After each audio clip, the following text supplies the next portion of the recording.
J'en arrive à la question des masques. Avant janvier 2020, personne, jamais, ne me parle de masques. Comme ça. Alors, évidemment, on peut dire « Ah, c'est curieux quand même, on ne lui a pas parlé de masques ». Mais si vous saviez le nombre de choses dont on ne m'a pas parlé et que je n'ai pas demandé d'ailleurs, parce que quand vous êtes à Matignon, vous avez beaucoup de choses à faire, croyez-moi, beaucoup de dossiers à connaître, et vous pouvez lire 10 à 15 notes par jour et prendre des décisions sur le fondement de ces notes, et des rendez-vous et des réunions. Mais si on vous... Donc moi, les masques, j'ai commencé à poser la question. Quand la question a été posée, j'ai dit combien on en a. Et on m'a dit on a 117 millions de masques en réserve. Alors, d'abord, quand j'ai dit combien on en a, il s'est passé un petit temps parce que les gens n'avaient pas la réponse de chic. Bon, mais ensuite, immédiatement, on m'a dit, très rapidement, on m'a dit 117 millions de masques. 117 millions de masques, en vérité, quand on vous dit vous avez 117 millions de masques, vous ne savez pas très bien ce que ça veut dire, 117 millions de masques. Est-ce que c'est beaucoup ou est-ce que c'est pas beaucoup? Ça dépend de combien on consomme. Alors, évidemment, j'ai posé la question, combien on en consomme? Ce qu'on m'a dit à l'époque, c'est la consommation normale de masques. C'est 5 millions de masques par semaine, chez les soignants. 5 millions par semaine. Bon. Mais, me dit-on, on en produit en France. Ah, très bien. On en produit en France. Combien? De l'ordre de 4 millions par semaine. Ah, très bien. Et on en importe de Chine. Ah, attention, je me dis, mais quand même, en Chine, manifestement, ils ont un sujet. Est-ce que ça va être aussi fluide? On ne sait pas. Donc, non. Mais 117 millions de masques à ce rythme de consommation qui correspond, et encore une fois, je le dis, qui correspond à la doctrine qu'on me présente. C'est, vous vérifierez mes maths, mais c'est de l'ordre de 22 à 23 semaines d'avance. Ça laisse largement le temps de recomposer les stocks. Et donc, et c'est très intéressant, vous dites pénurie, parce qu'aujourd'hui, on interprète ce chiffre comme traduisant une pénurie.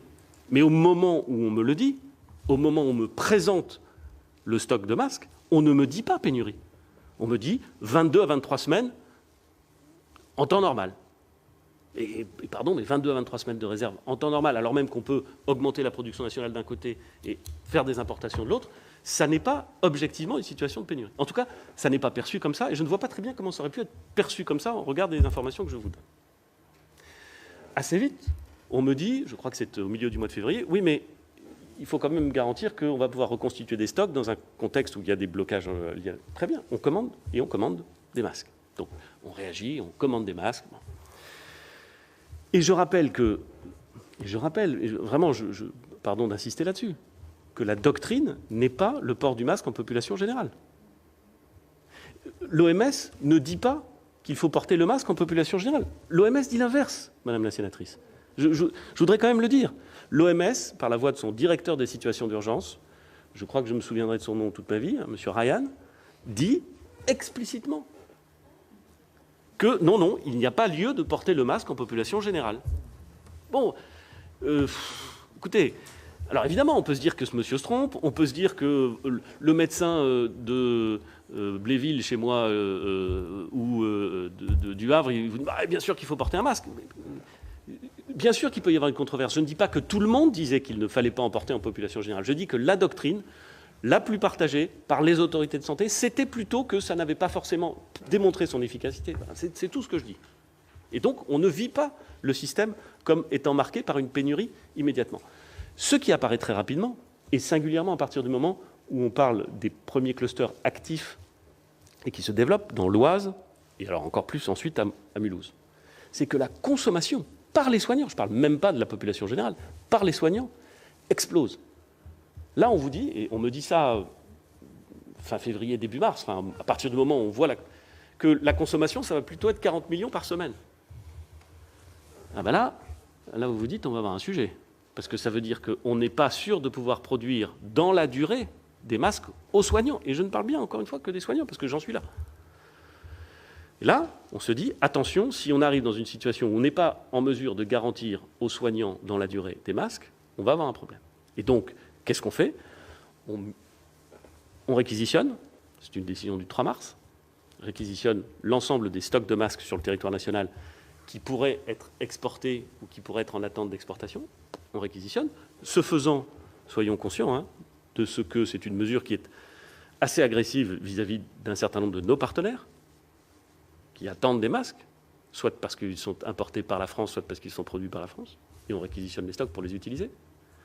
Donc ce n'est pas une décision totalement simple à prendre, mais nous la prenons parce que nous pensons qu'elle est de nature à garantir au moins un, et puis nous accélérons les importations, et nous organisons, et c'est ensuite venu progressivement, cette espèce de pont aérien, de façon à pouvoir, alors même que l'ensemble des relations internationales se crispent, de façon à pouvoir garantir la provision de masques, qui a été un exercice difficile. Et c'est bien après que les organisations internationales et la doctrine dira mais non, il faut la garantie le port du masque en population générale. Et j'en termine par là, je suis vraiment beaucoup trop long, Monsieur le Président, j'en termine par là pour dire ce que j'ai dit déjà, c'est que aujourd'hui nous portons le masque, je pense que ça fait partie des gestes barrières qui sont effectivement recommandés et qu'il faut respecter strictement. Mais je ne peux pas m'empêcher d'observer que, même avec le port du masque, il peut arriver, et ça n'est pas propre à la France, et ça n'est pas une mise en cause des Français, même avec un port du masque généralisé, sans qu'aucune pénurie ne soit à l'ordre du jour, en France, comme en Italie, comme en Belgique, comme en Allemagne, comme dans beaucoup d'autres pays de l'Union européenne, comme en République tchèque, on a une accélération très forte de la diffusion du virus. Voilà. Ça ne veut pas dire qu'il ne faut pas porter le masque, ça veut dire que tout focaliser sur l'idée que tout aurait été lié à cette doctrine inadaptée me semble même contestable.